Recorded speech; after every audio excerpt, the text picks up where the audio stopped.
Makes Me Wanna Holler by Nathan McCall. Chapter 25, Norfolk State. One day I'm an inmate, looking out at life through a prison fence. The next day I'm a student, walking around on the college campus. Is this a crazy world or what? I took a few summer courses and started school full time in the fall of 1978. It felt good being back in college. It was a concrete move to work at building a decent future. Norfolk State was a frenzied rush of faces: black, blue-black, dark brown, caramel, tan, beige, and damn near white. And everywhere, bright colored shirts and buku blue jeans. Blue jeans scuttling down sidewalks and across grassy fields. Blue jeans hurriedly entering and exiting buildings. Blue jeans standing in long, really long lines. Faded and rich blue jeans, pimping, swaying, laughing, shouting, bunching fraternity and sorority clusters, gearing up for the high walking, shit talking step shows. Being in school and on scholarship at Norfolk State made me feel like I was really getting a second shot. Walking across campus near Corpue Avenue, I remembered that one night, 5 years earlier, Shell Shock and I had robbed several Norfolk State students just across the street.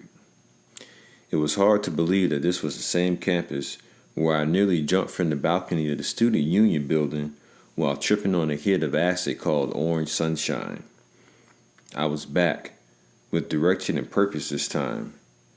It would be head down and plow forward. No time for foolishness, no room for play.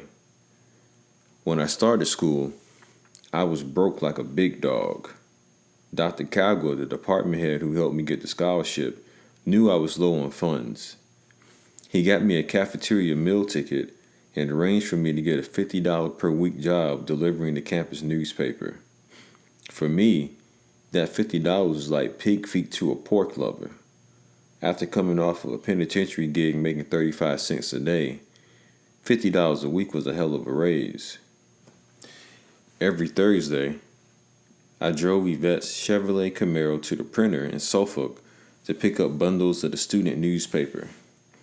I got up around 4 a.m. on Fridays and dropped off the papers at various places on campus. Then I'd go back home, shower, and head to classes. I worked extra hard in school, especially on the student newspaper, the Spartan Echo. Students on staff were friendly enough. Some became friends, but I socialized with few of them. I couldn't relate.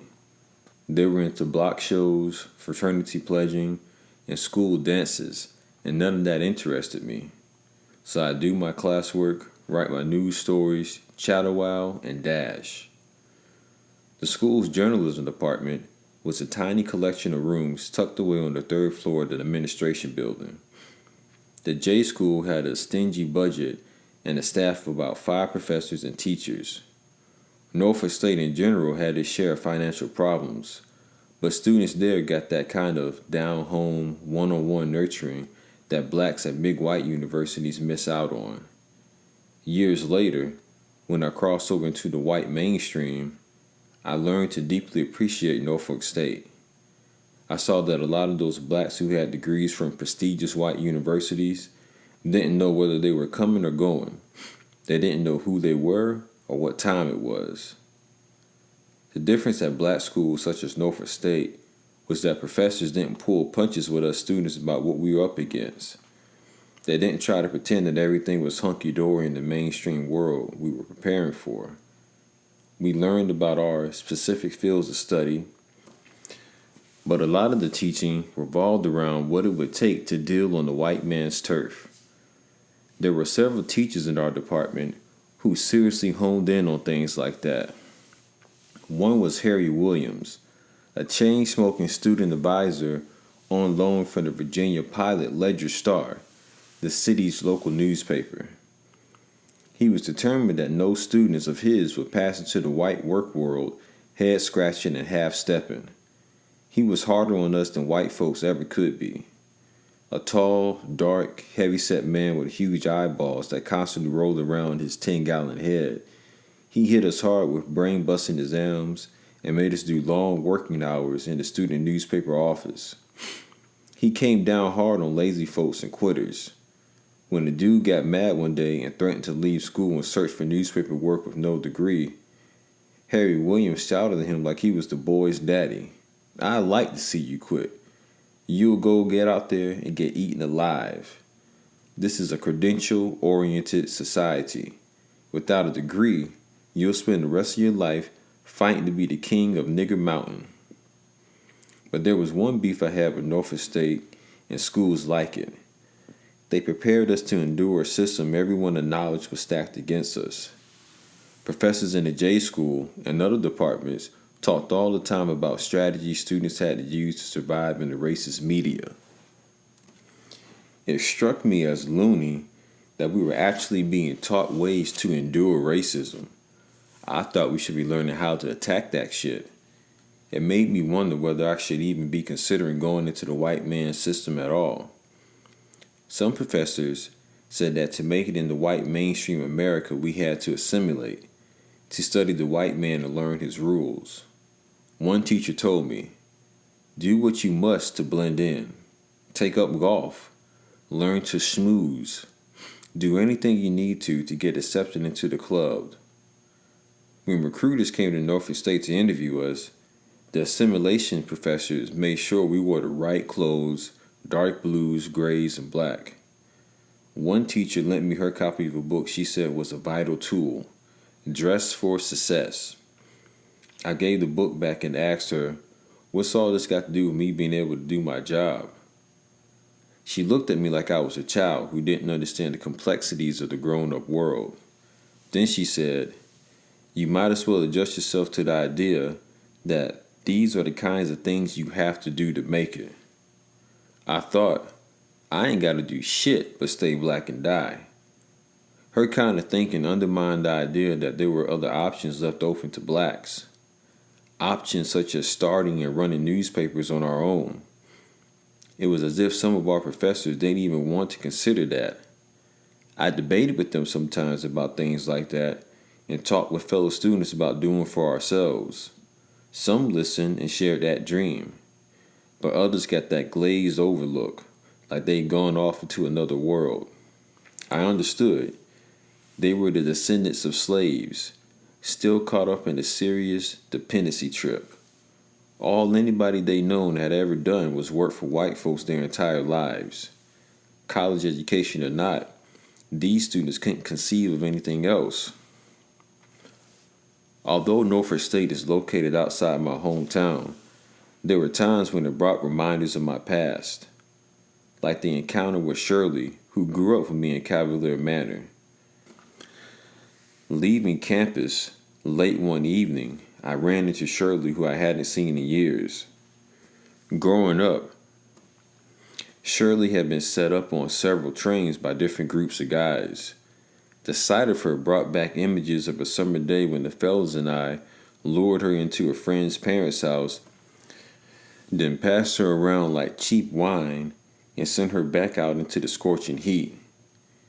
When I saw Shirley on campus, she was practicing with the band near the football field. She was older than me, too old I thought to be in the band. But there she was, marching and twirling her clarinet like an 18-year-old. It was like she was trying to recapture some of the youthful innocence that had been stripped away. Seeing her as an adult made me think about all the psychic damage we may have done to her. And here she was, trying to rebound and make a new life for herself just like me. I wonder which of us faced a tougher task. When our eyes met, hers dropped to the ground in a shameful look that said, "He knows my secret." A wave of guilt passed through me, followed by an impulse to rush over and try to apologize. I walked over to her. "Hi, Shirley. How you doing?" "Fine," she smiled cautiously and looked away again. I wonder, how can she ever trust men again? How can she move her life forward with such a painful past? I wanted to say more than an empty hello. I wanted to let her know that I was struggling to break from my past too, and I wanted to encourage her to keep trying. but her expression suggested I should say no more. It seemed my presence brought out her shame.